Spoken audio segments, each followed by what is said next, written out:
Bienvenidos a Conquista e Imperio, América Hispánica, un relato de Costa Ultramar. Una vez más volvemos a contar con la música del inigualable Christus Regnat, que se ha convertido ya en parte esencial de la identidad del canal. Seguidle en sus redes. Tras 93 días de asedio, México Tenochtitlán había caído, pero la caída de la capital mexica no significó el final de la conquista. Mientras Hernán Cortés reorganizaba el poder desde Coyoacán y comenzaba la reconstrucción de la ciudad, nuevas expediciones partían hacia distintos rincones de Mesoamérica: Michoacán, Oaxaca, Colima, Zacatula, el Pánuco. Nuevas campañas, alianzas, tensiones y conflictos marcarían ahora una etapa mucho más compleja: el nacimiento de la Nueva España.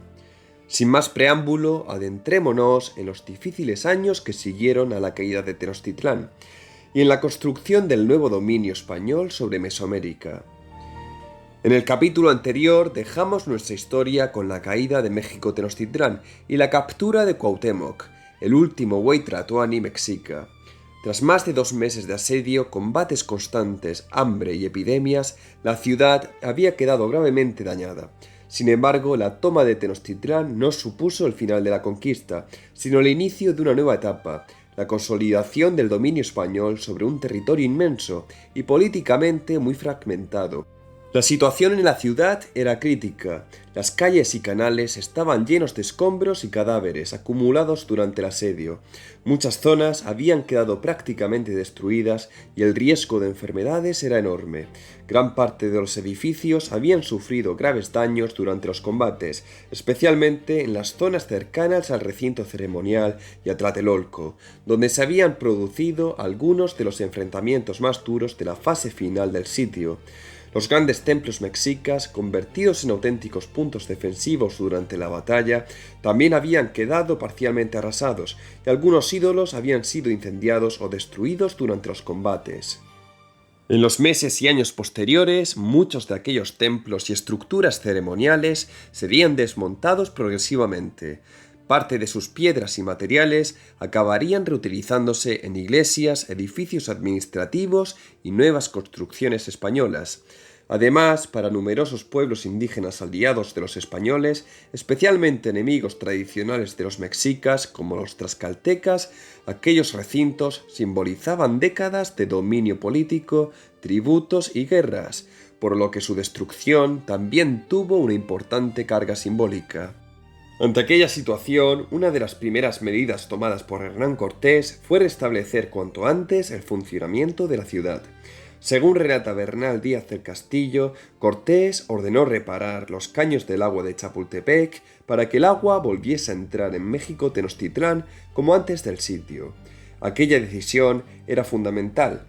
El antiguo acueducto de Chapultepec había sido una de las primeras fuentes de agua dulce de la ciudad, y durante la guerra su control había sido clave para debilitar la resistencia mexica.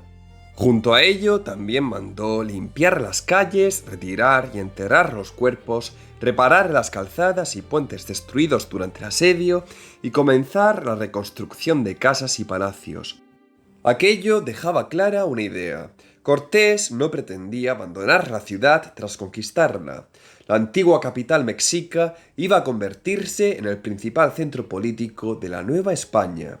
De hecho, el propio término Nueva España ya había aparecido por primera vez en la segunda carta de relación de Hernán Cortés, escrita en Segura de la Frontera el 30 de octubre de 1520, donde el conquistador comparaba aquellas tierras con España por su organización, clima y riqueza. En aquella misma carta, Cortés y muchos otros conquistadores ya utilizaban habitualmente el nombre de México para referirse a la gran capital mexica, siguiendo un uso que acabaría consolidándose con el tiempo.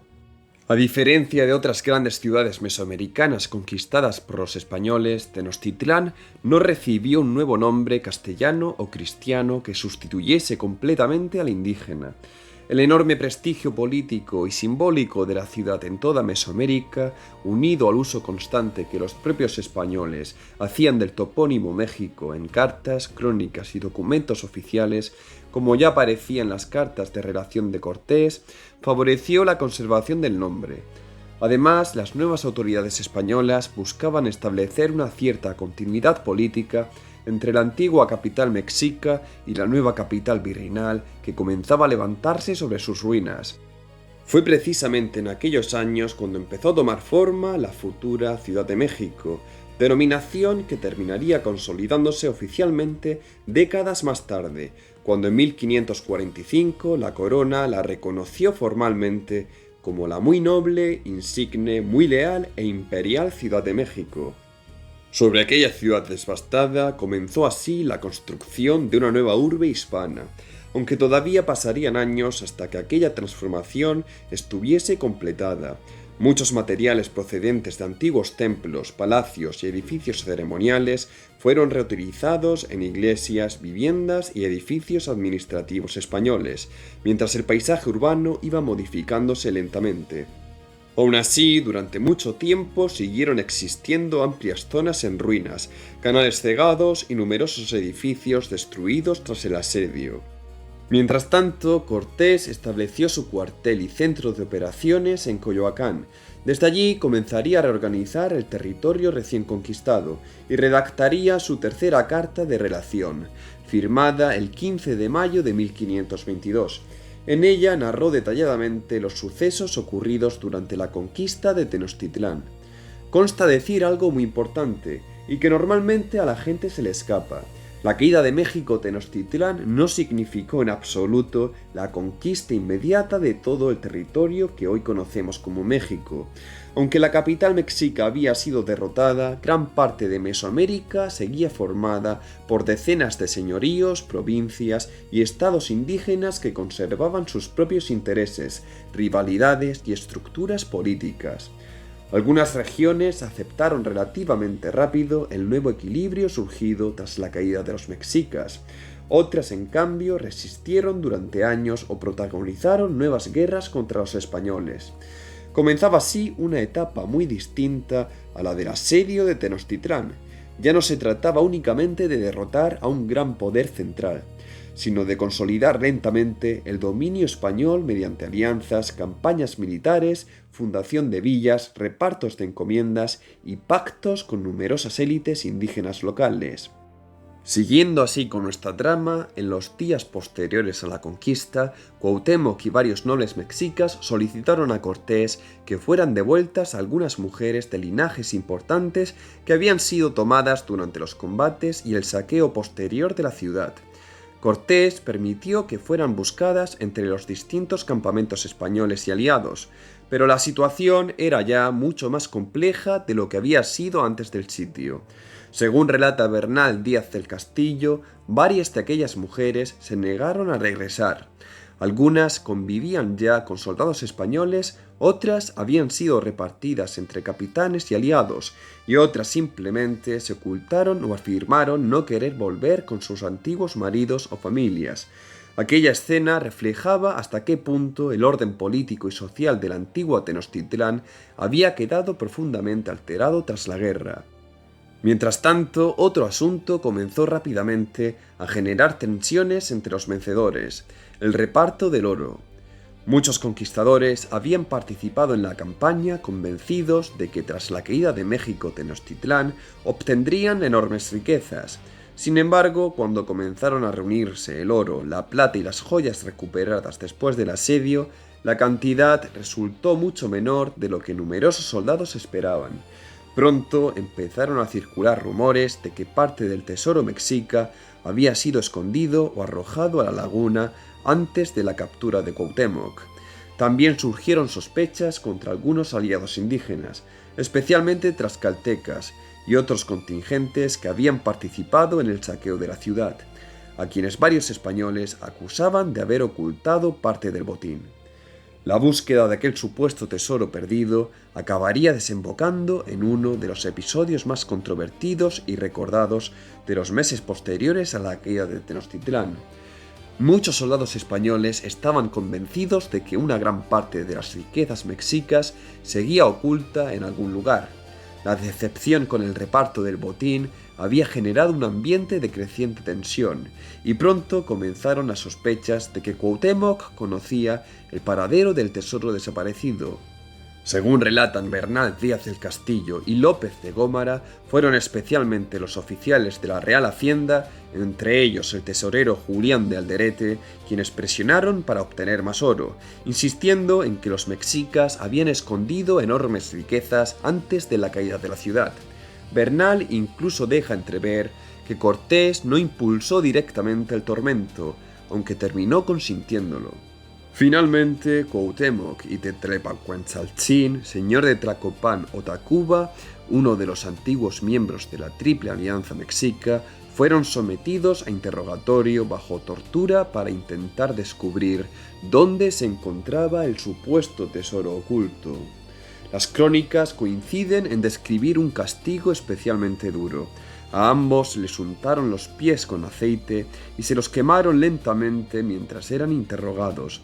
Otros testimonios posteriores, como el de Cristóbal de Ojeda durante el juicio de residencia contra Cortés, afirman además que también llegaron a quemárseles las manos. El objetivo era obligarlos a revelar dónde había sido escondido el oro que, según muchos conquistadores, todavía permanecía oculto bajo las aguas de la laguna o en algún refugio secreto. Sin embargo, ni Cuauhtémoc ni el señor de Tlacopan revelaron la existencia de ningún gran tesoro. Con el paso de los años, alrededor de aquel episodio surgieron numerosos relatos y elementos casi legendarios. Uno de los más conocidos aparece en la obra de López de Gómara, donde se cuenta que durante el tormento el señor de Tlacopan pidió permiso a Cuauhtémoc para hablar y poner fin al sufrimiento, a lo que el tlatoani habría respondido con la célebre frase «¿Estoy yo acaso en algún deleite o baño?». Aunque resulta difícil saber hasta qué punto la frase fue pronunciada exactamente así, el episodio terminó convirtiéndose en uno de los símbolos más conocidos de la resistencia final mexica tras la caída de Tenochtitlán.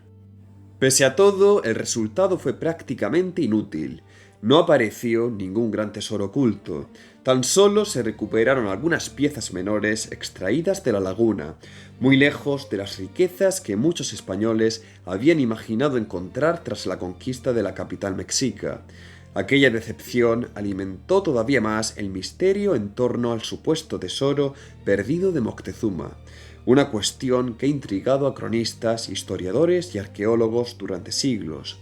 Desde entonces, numerosas teorías han intentado explicar qué pudo ocurrir realmente con las enormes cantidades de oro, plata, joyas, piedras preciosas y objetos ceremoniales que, según muchos testimonios de la época, poseía la élite mexica. Algunos especialistas consideran que una gran parte de aquellas riquezas pudo hundirse definitivamente en las aguas del lago de Texcoco durante los combates y la huida española de la llamada Noche Triste, cuando numerosos soldados cargados de oro y objetos preciosos murieron ahogados al intentar escapar de Tenochtitlán.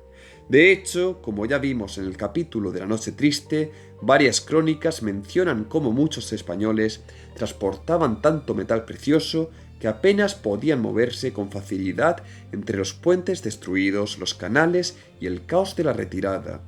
Esta hipótesis explicaría por qué siglos después continuaron apareciendo ocasionalmente pequeñas piezas de oro y objetos mexicas en antiguos canales, excavaciones y zonas cercanas al antiguo lecho lacustre. Otros historiadores sostienen que buena parte del tesoro pudo ser ocultada deliberadamente por los propios mexicas antes de la caída definitiva de la ciudad. Según esta interpretación, los sacerdotes, nobles o guerreros mexicas habrían escondido numerosas riquezas en lugares desconocidos para evitar que cayesen en manos españolas. Algunos incluso plantean que ciertos depósitos podrían seguir enterrados bajo el actual centro histórico de Ciudad de México, sepultados por siglos de construcciones, inundaciones y transformaciones urbanas. La enorme superposición de edificios virreinales y modernos sobre la antigua Tenochtitlán ha dificultado enormemente cualquier intento de localización sistemática. También existe otra línea historiográfica que relativiza considerablemente el mito del gran tesoro perdido. Algunos investigadores consideran que las cifras y descripciones transmitidas por ciertos cronistas pudieron estar exageradas, tanto por el asombro que producía la riqueza mexica entre los europeos, como por el propio interés de muchos conquistadores en magnificar la importancia de sus hazañas y justificar futuras expediciones.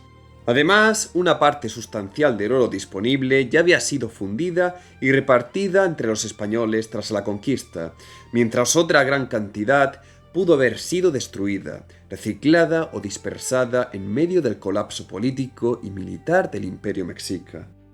A pesar de siglos de especulaciones, excavaciones y teorías, el supuesto gran tesoro perdido de Moctezuma continúa siendo uno de los grandes enigmas históricos relacionados con la caída de Tenochtitlán. Hasta hoy no ha aparecido ninguna prueba concluyente que permita confirmar su existencia en las dimensiones legendarias que tantas veces se le han atribuido, aunque el misterio sigue formando parte del imaginario histórico y popular asociado a la conquista de México. De hecho, la idea del misterio del tesoro vinculado al oro mexica terminó trascendiendo incluso a la cultura popular contemporánea. Un ejemplo muy conocido aparece en la película Piratas del Caribe, La maldición de la perla negra, donde el oro azteca maldito que condena a la tripulación del capitán Barbosa, el enemigo del célebre personaje Jack Sparrow, interpretado por Johnny Depp, es presentado como un antiguo tesoro procedente de los indígenas americanos y asociado indirectamente a los españoles y a Cortés. Aunque la película mezcla ficción y fantasía, refleja cómo el mito del oro perdido de los mexicas y las leyendas surgidas en torno a la conquista han permanecido vivos durante siglos en la imaginación colectiva. Siguiendo con nuestro relato, la frustración entre numerosos conquistadores aumentó todavía más. Después de años de expediciones, hambre, enfermedades, heridas y combate constante, muchos consideraban que el reparto había sido decepcionante. Algunos soldados apenas recibieron 50 o 60 pesos, cantidades muy inferiores a las expectativas que se habían creado antes de la caída de México Tenochtitlán. El malestar comenzó a dirigirse directamente contra Cortés. En Coyoacán empezaron a aparecer escritos satíricos y burlas en las paredes de algunos edificios. Varios soldados acusaban a Cortés de haberse quedado con parte del oro o de haber favorecido injustamente a ciertos capitanes y oficiales en el reparto del botín. Algunos llegaron incluso a decir que no habían sido ellos quienes conquistaron Nueva España, sino que había sido Hernán Cortés quien había conquistado a sus propios hombres. Aún así, se hizo el recuento oficial de los tesoros y se separó el quinto real, la parte que correspondía al rey. En aquel cargamento iban piezas de oro y plata, perlas, platos, tarros, figuras de animales, objetos rituales, mantas ricas, plumas exóticas e incluso animales vivos y prisioneros de guerra. Y lo más importante, también iba a bordo la tercera carta de relación escrita por Cortés. Alonso de Ávila y Antonio de Quiñónez fueron los encargados de llevar aquel tesoro a Castilla en 3 carabelas, pero el cargamento nunca llegó a manos de Carlos V. Cerca de las Azores, las naves fueron atacadas por corsarios franceses al mando de Jean Flory. El quinto real fue capturado, los españoles hechos prisioneros y el tesoro de México acabó en manos francesas. Alonso de Ávila no sería liberado hasta años después. Mientras tanto, entre los conquistadores se realizó el reparto del oro restante. Pero después de apartar el quinto del rey, la parte de Cortés, los gastos de la expedición y los pagos destinados a ciertos capitanes, la cantidad que quedó para muchos soldados fue decepcionante. Según las cuentas que recoge Bernal, algunos apenas recibieron alrededor de 70 pesos, una suma casi ridícula si se tiene en cuenta que una simple espada podía costar 50. Aquello agravó todavía más el descontento aún. Cortés comprendió el peligro rápidamente. Como ya hemos visto, la caída de la capital mexica no garantizaba en absoluto el control de todo el territorio mesoamericano, y eso sin contar que miles de guerreros indígenas aliados continuaban movilizados y muchos soldados españoles estaban cansados, endeudados y profundamente descontentos con el reparto del botín. Mantener concentrados en torno a México a tantos hombres armados y frustrados podía convertirse en un problema serio incluso para el propio Cortés. Por ello, actuó con rapidez. Desde Coyoacán empezó a diseñar nuevas campañas hacia las regiones que todavía escapaban al control español o que simplemente debían formalizar su sometimiento al nuevo orden surgido tras la caída de Tenochtitlán. Aquella nueva etapa tenía ya un carácter distinto al de los primeros años de la conquista. No se trataba únicamente de grandes batallas o asedios como el de México-Tenochtitlán. Ahora comenzaba un proceso mucho más amplio y complejo. Asegurar rutas, establecer alianzas, someter provincias, fundar villas, controlar tributos y extender gradualmente la autoridad española sobre los antiguos territorios dominados por los mexicas y sobre otras regiones independientes de Mesoamérica. Para lograrlo, los españoles tuvieron que apoyarse necesariamente en muchas de las estructuras políticas y sociales que ya existían antes de la conquista. Eran demasiados pocos para ejercer un control directo sobre un territorio tan inmenso, por lo que numerosos caciques, nobles locales y señoríos aliados conservaron parte de su autoridad a cambio de reconocer la soberanía del rey de Castilla, entregar tributos y colaborar con las nuevas autoridades. En ese contexto comenzaron también los primeros repartos de encomiendas, especialmente a partir de 1522, una vez obtenida la autorización real correspondiente. En teoría, la encomienda no convertía la tierra en propiedad del conquistador, sino que otorgaba el derecho a recibir tributo y trabajo de determinadas comunidades indígenas, a cambio de protección y de garantizar su evangelización. Sin embargo, en la práctica el sistema terminó funcionando como una forma de recompensar a los capitanes y soldados que habían participado en la conquista, asegurar su fidelidad y facilitar el control de enormes regiones mediante una red de dependencias personales, alianzas locales y obligaciones tributarias. Al mismo tiempo, Cortés solicitó a la corona el envío de frailes y religiosos encargados de iniciar la evangelización de los nuevos territorios. Durante aquellos primeros años comenzaron a llegar especialmente franciscanos, cuya labor terminaría siendo fundamental en la consolidación de la Nueva España. Su papel no se limitó únicamente a la conversión religiosa. Muchos de ellos aprendieron lenguas indígenas, fundaron escuelas, elaboraron gramáticas y vocabularios y actuaron como intermediarios entre las comunidades indígenas y las autoridades españolas. Además, participaron activamente en la reorganización social y cultural del territorio, contribuyendo a la construcción de iglesias, hospitales y centros de enseñanza que poco a poco transformarían la vida cotidiana de amplias regiones de Mesoamérica. Fue también en aquellos meses cuando sucedió un célebre suceso.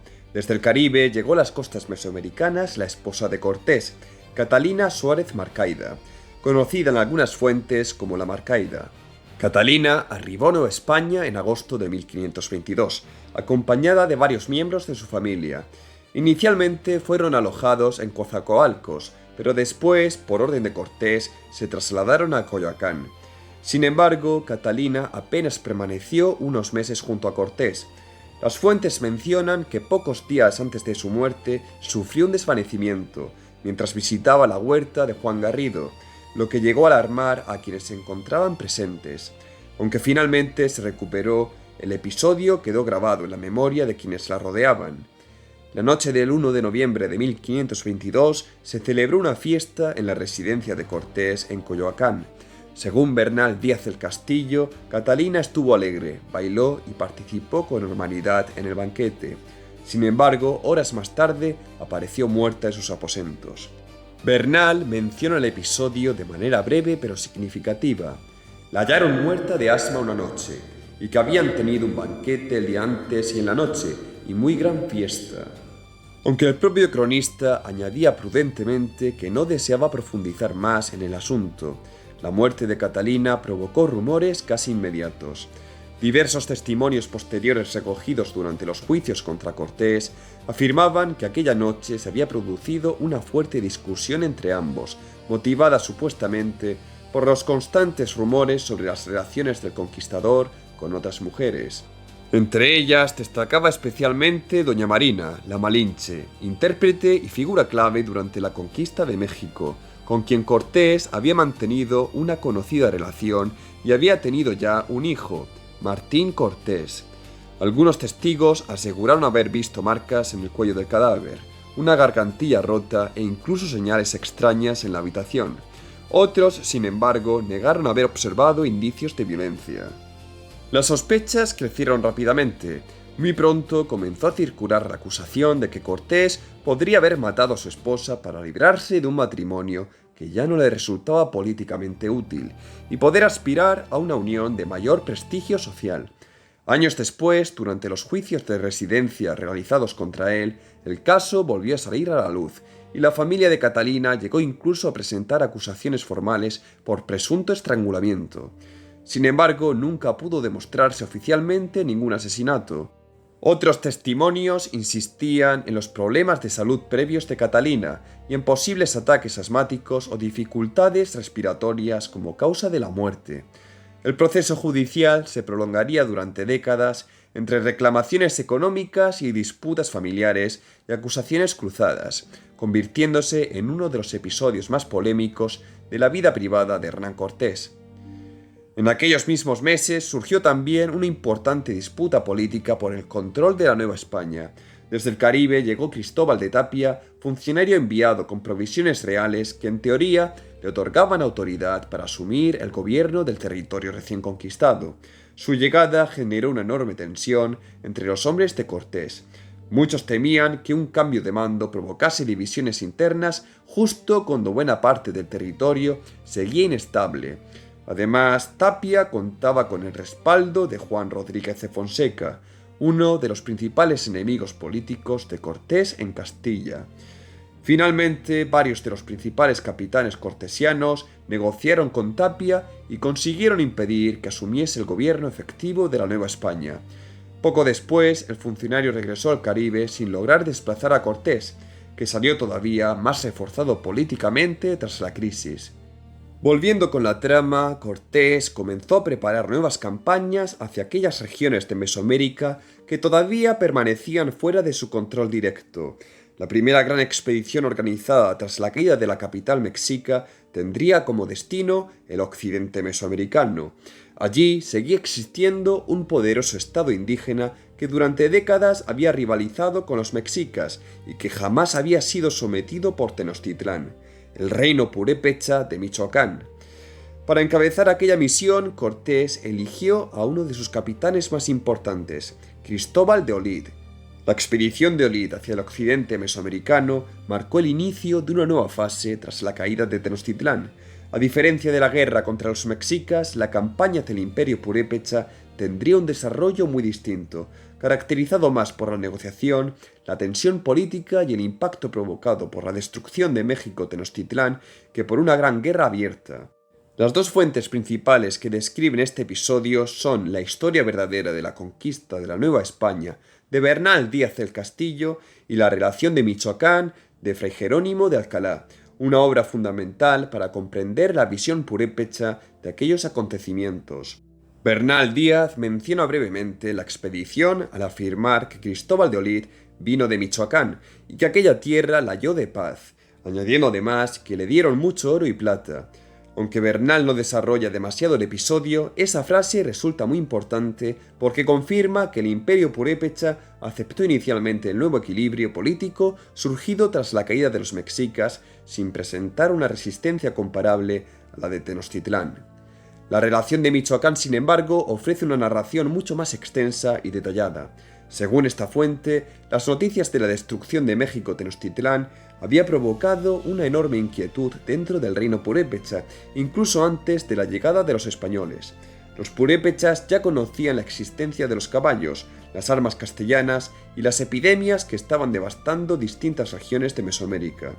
La caída del imperio mexica alteró profundamente el equilibrio político de toda la zona. El gobernante purépecha, el Cazón Zitangaxoán II, se encontraba además en una situación delicada. Poco antes había muerto Zuangua, anterior señor purépecha probablemente afectado por las epidemias llegadas tras el contacto con los europeos. Mientras tanto, distintos nobles debatían qué hacer ante el avance español. La capital del imperio purépecha era Tzintzuntzan, una de las ciudades más importantes del occidente mesoamericano y centro político y ceremonial del reino purépecha, situada junto al lago de Pátzcuaro. Fue allí donde avanzó Cristóbal de Olid.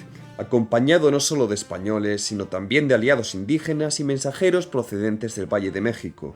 La propia relación de Michoacán menciona cómo Olid envió emisarios para transmitir a Calzonzi que no pretendían hacer guerra si se aceptaba el nuevo orden político. El ambiente dentro del imperio purépecha era de enorme incertidumbre. La relación de Michoacán describe escenas de auténtico pánico entre parte de la nobleza.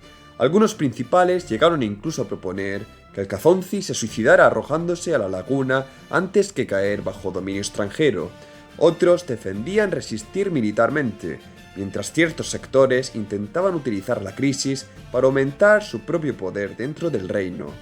En medio de aquella tensión apareció la figura de don Pedro Cuinirángari, noble purépecha que desempeñó un papel clave en las negociaciones.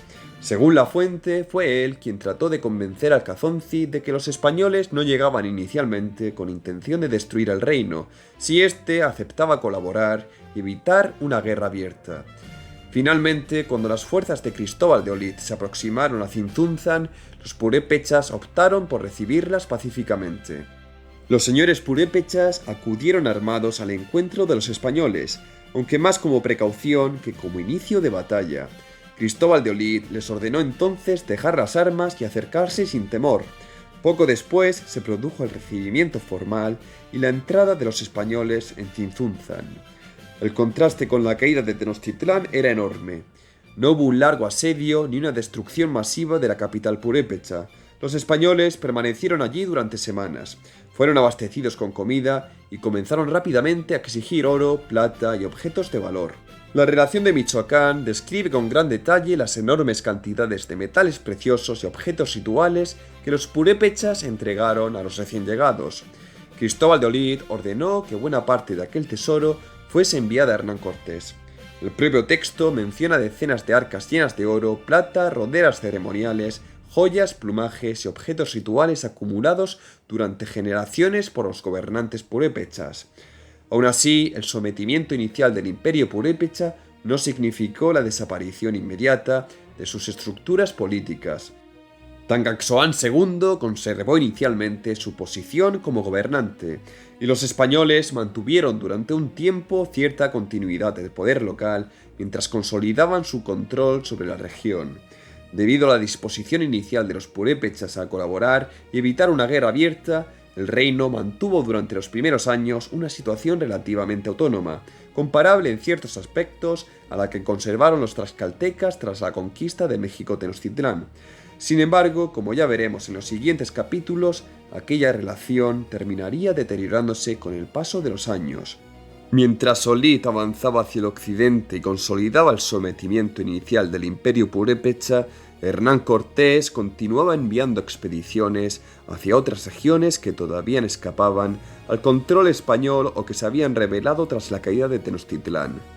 Una de las campañas más importantes de aquellos primeros años fue la dirigida por Gonzalo de Sandoval hacia las regiones de Tuxtepec y Coatzacoalcos. Bernal Díaz del Castillo resume la misión de Sandoval de manera bastante clara al afirmar que Cortés le ordenó marchar a Tuxtepec para castigar a quienes habían matado a varios españoles y mujeres castellanas que habían quedado allí tras la retirada de la Noche Triste, y que posteriormente fundase poblaciones en Medellín y en el puerto de Coatzacoalcos.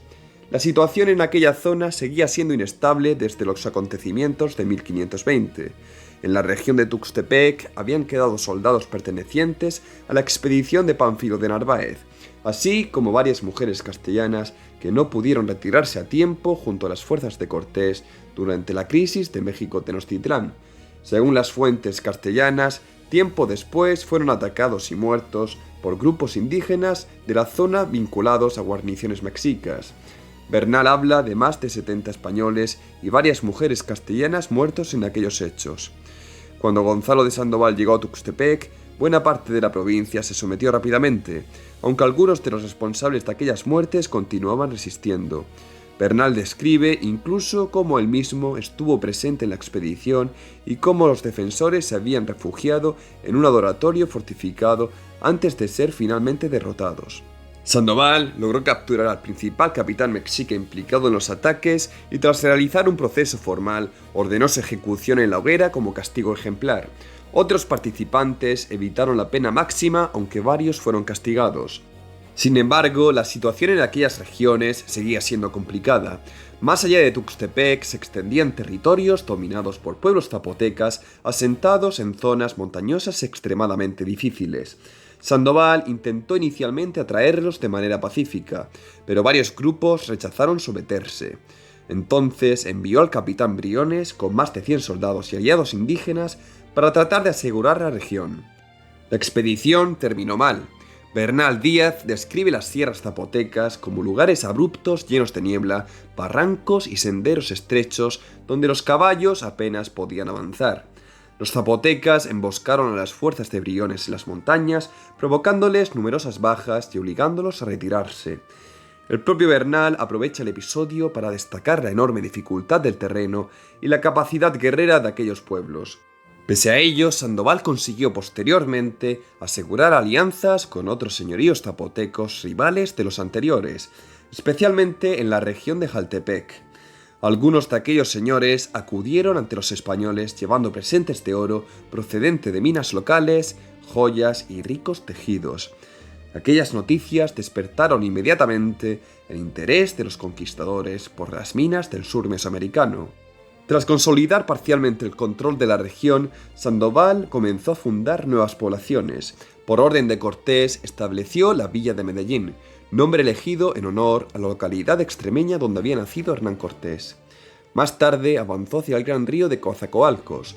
Allí, tras negociar con distintos caciques de la zona y lograr finalmente cruzar el río con ayuda de numerosas canoas indígenas, los españoles fundaron en 1522 la Villa del Espíritu Santo, uno de los primeros asentamientos españoles importantes en la costa sur del Golfo de México. Bernal explica que el nombre fue escogido tanto por coincidir con la festividad del Espíritu Santo como por recuerdo de la victoria sobre Narváez. La nueva villa reunió numerosos conquistadores veteranos de la campaña de México, muchos de ellos hombres destacados dentro de las fuerzas de Cortés. Desde allí comenzaron a repartirse provincias y encomiendas que abarcaban enormes extensiones del sureste mesoamericano, incluyendo territorios zoques, chinantecos, zapotecos y zonas cercanas a Tabasco y Chiapas. Sin embargo, la situación seguía lejos de estabilizarse. Muchas provincias se rebelaban poco después de haber aceptado inicialmente el dominio español. Bernal describe cómo varias regiones zapotecas, así como pueblos situados entre ríos y zonas pantanosas, volvieron a levantarse continuamente, obligando a los españoles a realizar campañas constantes para mantener el control de la región. De igual manera, otras zonas de la costa del Pacífico continuaban resistiendo al dominio español tras la caída de Tenochtitlán y obligaron a los conquistadores a emprender nuevas campañas militares. Entre ellas destacaban las regiones de Zacatula y Colima, territorios estratégicos por su posición sobre la costa del Mar del Sur, el Océano Pacífico, y por las noticias sobre riquezas y puertos naturales que comenzaban a llegar hasta Cortés. Buena parte de aquellas regiones costeras estaban habitadas por pueblos yopes, uno de los pocos grupos mesoamericanos que nunca habían sido sometidos completamente por los mexicas. Acostumbrados desde hacía generaciones a resistir tanto la presión militar de Tenochtitlán como las incursiones de otros pueblos vecinos, los yopes ofrecieron también una importante resistencia frente al avance español sobre la costa del Pacífico. La primera expedición hacia Zacatula fue dirigida por Juan Álvarez Chico, quien logró inicialmente establecer una pequeña villa española en la región. Sin embargo, poco después se produjo una sublevación indígena y las fuerzas españolas fueron derrotadas, obligando a Cortés a intervenir nuevamente para asegurar la zona. Al mismo tiempo, otro de sus capitanes, Juan Rodríguez de Villafuerte, intentó someter el reino de Colima, situado en el actual occidente mexicano. Su expedición avanzó hacia Cajitlán, en la región de Tecomán. Allí se enfrentó a la resistencia dirigida por Colímotl, uno de los dirigentes indígenas más recordados de las campañas del occidente mesoamericano. Las fuerzas de Villafuerte fueron rechazadas y los españoles tuvieron que retirarse. Ante aquel fracaso, Cortés envió entonces a Cristóbal de Olid para reforzar la campaña. Sin embargo, incluso con aquel apoyo, la resistencia colimense consiguió nuevamente detener el avance español. La situación demostraba que la conquista del occidente sería mucho más complicada de lo que muchos habían imaginado tras la caída de México Tenochtitlán. Finalmente, en 1523, Cortés decidió confiar la campaña a Gonzalo de Sandoval, quien marchó hacia Colima con un contingente mucho mayor de españoles y aliados indígenas. Tras varias operaciones militares, las fuerzas de Sandoval consiguieron imponerse sobre los señoríos de la región y asegurar finalmente el territorio. El 25 de julio de 1523 fundó en Cajitlán la villa de Colima, considerada uno de los primeros ayuntamientos establecidos por los españoles en el occidente de Nueva España. Mientras tanto, Cristóbal de Olid y Villafuerte fueron enviados nuevamente hacia Zacatula para consolidar la presencia española en aquella costa. Finalmente lograron someter la región y establecer nuevos asentamientos en la zona del actual litoral guerrerense. Aquellas campañas tenían una enorme importancia estratégica. Con el control progresivo de Zacatula y otros puertos del Pacífico, los españoles comenzaban a asegurar rutas marítimas sobre el Mar del Sur, una región que décadas más tarde acabaría conectando Nueva España con Asia mediante las rutas comerciales transpacíficas. La expansión hacia el occidente no terminó allí. En 1524, Hernán Cortés nombró a Francisco Cortés de San Buenaventura como lugarteniente y alcalde de Colima.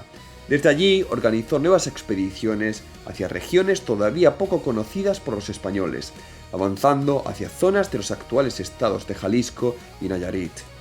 Las campañas alcanzaron territorios como Chihuatlán, Autlán, Etzatlán, habitados principalmente por pueblos caxcanes y otros grupos del occidente mesoamericano. Las incursiones llegaron incluso hasta las proximidades del río Santiago en 1525. Sin embargo, al comprobar las dificultades del terreno y la escasa rentabilidad inmediata de aquellas regiones, Francisco Cortés terminó regresando sin establecer asentamientos permanentes más al norte.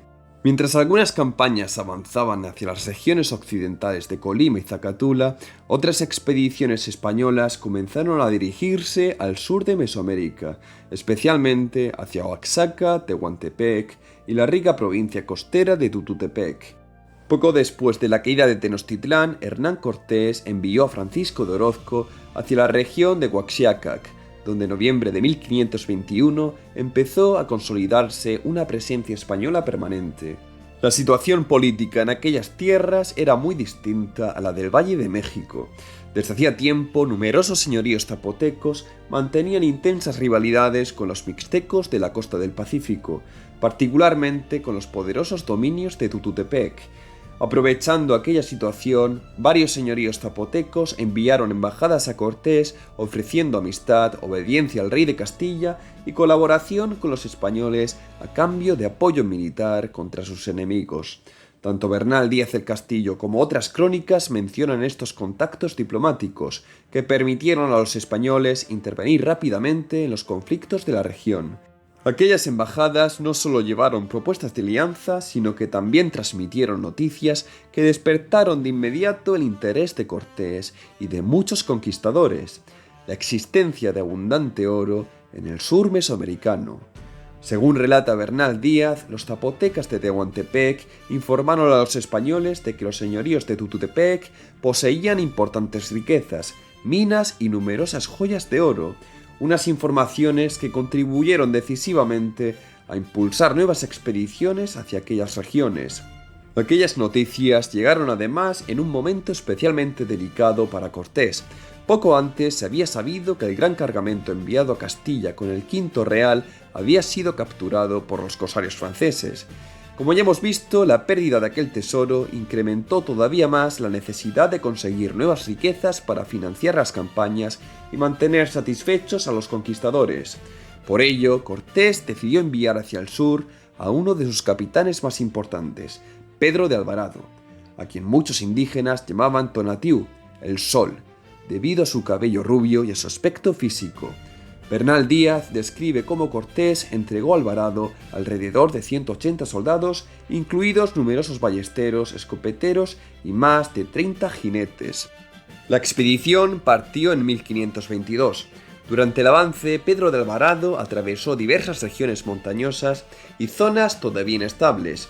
aunque buena parte del camino se encontraba ya relativamente pacificado debido a la caída de Tenochtitlán.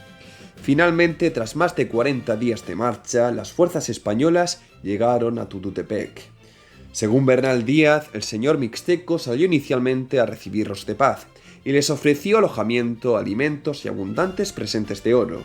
Sin embargo, Pedro de Alvarado comenzó pronto a sospechar de sus anfitriones. Algunos aliados zapotecos le advirtieron de que los mixtecos podían intentar atacar a los españoles y prender fuego a los aposentos donde habían sido alojados. Fuese cierto o no aquel peligro, la situación terminó deteriorándose rápidamente. Bernal relata que Alvarado decidió arrestar al señor de Tututepec. Algunos cronistas justificaban la medida por motivos de seguridad. Otros afirmaban que el verdadero objetivo era obtener todavía más oro. Lo cierto es que el cacique murió prisionero poco después, probablemente afectado por la tensión, el cautiverio o los malos tratos. Tras su muerte, los españoles exigieron nuevas cantidades de oro a sus sucesores y comenzaron a recorrer y repartir pueblos de la región entre los conquistadores. Fue entonces cuando Pedro de Alvarado fundó una villa española llamada Segura, nombrada así en recuerdo de Segura de la Frontera, una de las primeras villas establecidas por Cortés años atrás.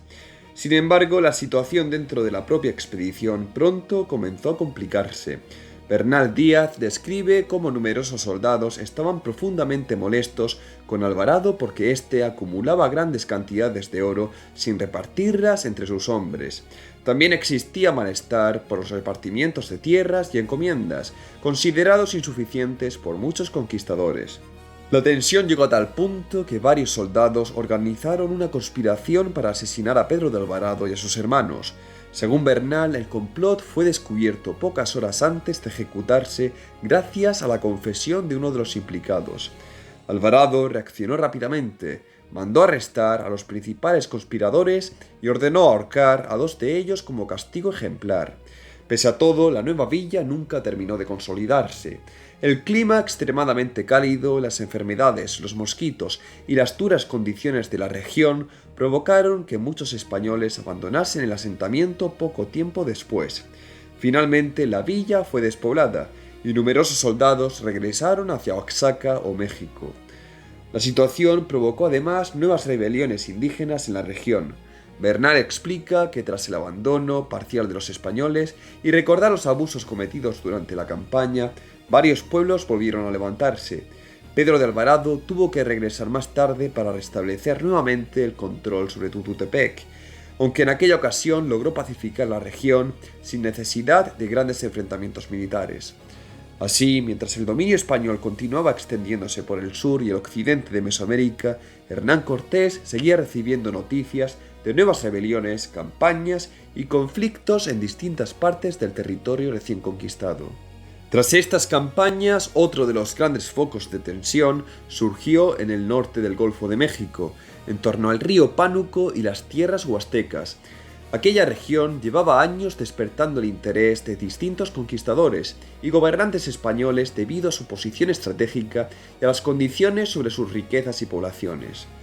Ya en capítulos anteriores hablábamos de Álvaro o Alonso de Pineda, capitán enviado por Francisco de Garay, gobernador de Jamaica, quien había protagonizado una de las expediciones más importantes de aquellos primeros años. Entre 1519 y 1520, Pineda recorrió, cartografió por primera vez gran parte del litoral del Golfo Mexicano, elaborando uno de los primeros mapas relativamente precisos de aquellas costas. Su expedición confirmó que Florida no era una isla y permitió a los españoles conocer mejor la enorme extensión del Golfo. Sin embargo, aquel descubrimiento no terminó en éxito. Cuando Pineda intentó establecerse en la región del Pánuco junto a varios centenares de hombres, la expedición fue atacada por los pueblos huastecos de la zona. Los indígenas destruyeron buena parte de sus fuerzas y el propio Pineda murió durante aquellos enfrentamientos. Solo algunos supervivientes consiguieron escapar hacia territorios controlados por los hombres de Cortés. A pesar de aquel desastre, Francisco de Garay no abandonó sus planes. El gobernador de Jamaica llevaba años intentando conseguir para sí la gobernación de aquellas tierras. Garay había quedado impresionado por las noticias llegadas tras las primeras expediciones a Mesoamérica, especialmente por los relatos sobre las ciudades, el oro y las riquezas de las nuevas tierras descubiertas. Gracias a sus contactos en Castilla, particularmente con Juan Rodríguez de Fonseca y otros miembros del Consejo de Indias, rivales políticos de Cortés, Garay obtuvo autorización para conquistar y gobernar la región del Pánuco y las tierras que descubriese más allá. Primero envió nuevas expediciones al mando de Diego de Camargo y Miguel Díaz de Aux, pero aquellas también fracasaron. Muchos de sus hombres acabaron uniéndose a los soldados de Cortés tras comprobar la enorme dificultad de dominar la región huasteca. Finalmente, en 1523, Garay decidió acudir personalmente. Preparó una enorme armada compuesta por 11 navíos, 2 bergantines, más de 800 soldados, más de un centenar de caballos, además de numerosos arcabuceros, ballesteros y abundantes provisiones. Bernal Díaz describe aquella expedición como una de las mayores organizadas hasta entonces para las Indias. Pero desde el principio la campaña estuvo marcada por las dificultades. Las tormentas desviaron parte de la flota hacia el río de Palmas y los soldados comenzaron a sufrir hambre, enfermedades y agotamiento en aquellas regiones pantanosas y llenas de ciénagas. Muchos pueblos aparecían abandonados, pues la región todavía estaba profundamente alterada por las recientes campañas de Cortés contra los huastecos. Además, el descontento comenzó rápidamente entre los propios hombres de Garay. Muchos desertaban y marchaban hacia México atraídos por las noticias sobre las riquezas y oportunidades existentes en los territorios controlados por Cortés. Otros directamente saqueaban pueblos indígenas por su cuenta, provocando todavía más tensión en la región. Mientras tanto, Cortés seguía muy de cerca todos aquellos movimientos. Desde México envió a Gonzalo de Sandoval, Pedro de Alvarado y Diego de Ocampo para negociar con Garay y al mismo tiempo intentar atraer a sus soldados y capitanes hacia su propio bando. La situación terminó inclinándose claramente a favor de Cortés. Muchos hombres de Garay abandonaron a su gobernador. Varios navíos acabaron bajo control de las fuerzas cortesianas y la expedición empezó a desmoronarse antes incluso de consolidarse en el Pánuco. Comprendiendo que no podía imponerse militarmente a Cortés, Francisco de Garay aceptó finalmente reunirse con él en México, y allí ocurrió algo inesperado. Bernal nos cuenta que Cortés recibió a Garay con grandes honores, le preparó alojamientos, banquetes y festejos, intentando convertir a un posible rival en aliado. Ambos negociaron incluso el matrimonio entre un hijo de Garay y una hija de Cortés, doña Catalina Cortés. Bernal describe también cómo Garay quedó impresionado por la magnitud de México Tenochtitlán y por el poder alcanzado por Cortés tras la conquista. Pero poco después ocurrió un desenlace inesperado. Durante las fiestas navideñas de 1523, Garay enfermó gravemente de dolor de costado, probablemente una neumonía o infección pulmonar, y murió pocos días después en México. Su muerte dejó completamente desorganizada a su expedición. En el Pánuco, muchos de sus capitanes y soldados comenzaron entonces a actuar por su cuenta. Bernal describe escenas de saqueos, robos y violencia contra los pueblos indígenas de la región. Numerosos soldados recorrían los pueblos tomando comida, mujeres y bienes por la fuerza, mientras otros se amotinaban y desobedecían cualquier autoridad. La reacción indígena no tardó en llegar. Los pueblos huastecos se levantaron masivamente contra los españoles y comenzaron una guerra extremadamente violenta. Según Bernal, cientos de soldados de Garay fueron capturados y asesinados. Algunos fueron sacrificados y otros devorados ritualmente por los guerreros huastecos en una de las mayores catástrofes sufridas por los españoles en aquellos años posteriores a la caída de Tenochtitlán. La situación llegó a ser tan grave que la villa de Santiesteban del Puerto estuvo cerca de desaparecer. Cuando las noticias llegaron a Cortés, este decidió actuar con rapidez. Aunque se encontraba herido de un brazo, envió nuevamente a Gonzalo de Sandoval. Bernal dedica páginas enteras a describir aquella durísima campaña contra los huastecos, los combates en pantanos y pasos estrechos, las emboscadas, las cargas de caballería y la enorme resistencia indígena. Finalmente, Sandoval logró restablecer el control español sobre la región, castigando duramente a varios de los principales responsables de la rebelión y reorganizando nuevamente la provincia del Pánuco bajo la autoridad de Cortés. En este capítulo hemos visto la continua expansión española por Mesoamérica tras la caída de Tenochtitlán, que había puesto fin al dominio mexica sobre el Valle de México. Pero la conquista estaba lejos de terminar. Mientras nuevas regiones eran sometidas, pacificadas o incorporadas mediante alianzas, comenzaba también a tomar forma una nueva realidad política en el corazón de Mesoamérica, la Nueva España. Españoles, aliados indígenas, encomenderos, frailes y antiguos señoríos locales empezaban ahora a convivir dentro de un orden todavía inestable, marcado por ambiciones, conflictos y continuas campañas militares. Y sin embargo, la mirada de Hernán Cortés comenzaba ya a dirigirse más allá del Valle de México, concretamente hacia el sur. Las noticias que llegaban desde Soconusco, Guatemala y las Ibueras abrían ahora un nuevo horizonte para los conquistadores españoles. Nuevas tierras, nuevas alianzas y nuevas guerras estaban a punto de transformar profundamente el futuro de Centroamérica. Porque la caída de Tenochtitlán no fue el final de la expansión, fue solamente el comienzo. Sin más por hoy, nos vemos en el próximo capítulo.